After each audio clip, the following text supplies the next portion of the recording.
결국 이 제대로 된 관리 감독과 조치가 없어서 문제가 되풀이 되고 있는 양상인데 그렇다면 이번에 안동시에 문제가 된 그 시설의 경우에 어떤 처분이 내려졌습니까? 작년 연말에 거슬러 올라가면은 선산재활원에 대한 지도 점검이 있었습니다. 그때 이제 안동시가 직접 장애인 임금 횡령 의혹을 발견을 했고 이 경찰에 수사 의뢰를 합니다. 올해 4월 전국적인 언론 보도가 터지고 나서 추가로 특별 지도 점검을 하죠. 이후에 가해자에 대한 분리 조치, 또 직무 집행 정지, 개선 명령, 과태료 처분 등의 조치들이 이어집니다.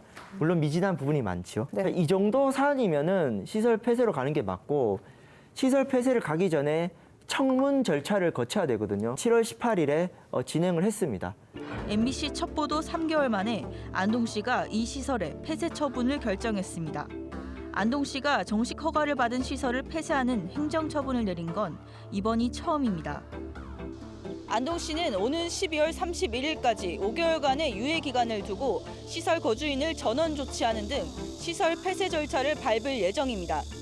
안동시는 다음 주부터 거주 장애인 보호자와의 면담을 통해 장애인의 거취를 결정하기로 했습니다.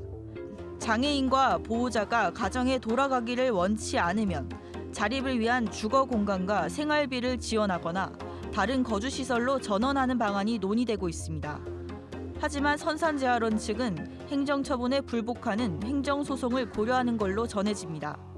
만약 가처분 신청이 법원에서 받아들여지면 소송 결과가 나올 때까지 시설은 정상 운영되고 시설에 남은 장애인 27명에 대한 전원 조치도 할 수 없게 됩니다.